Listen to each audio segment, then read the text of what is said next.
morning, guys. It is July 31st and the morning after BookTube-A-Thon, and I'm here to give you my wrap-up.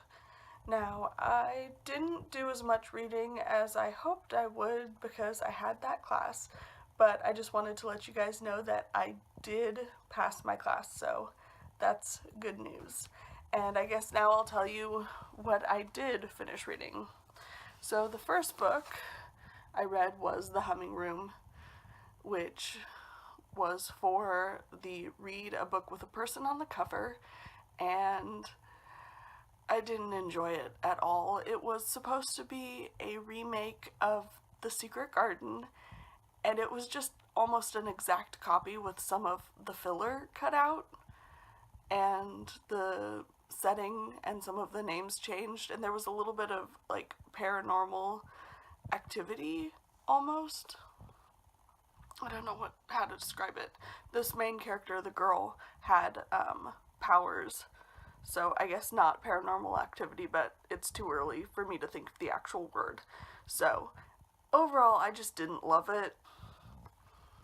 Anyway, the second book I read was the Read a Book in a Day selection, which was the Histories of Earth, and again, I didn't like it. It was kind of a really short, not as well done copy of The Lion, the Witch, and the Wardrobe, and I don't know, I read it, but I barely remember it because it really wasn't that great.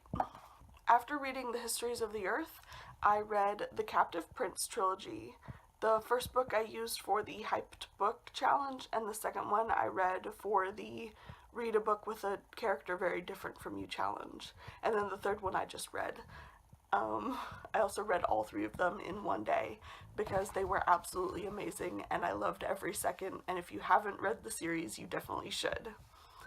After the Captive Prince Trilogy, I was a little hesitant to start a new series because, I don't know, after I read a really good book, I just don't want to move on. But I decided to jump into Stitching Snow, which is the only other book other than The Alchemist on my shelf that I bought solely because of the cover. And I read it, and it was okay.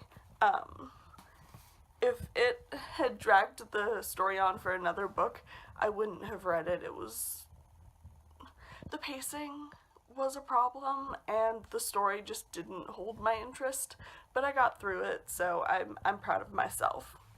And the final book was Mapmaker, which I read completely outside because yesterday was just so gorgeous. It almost felt like autumn, and I had a great time.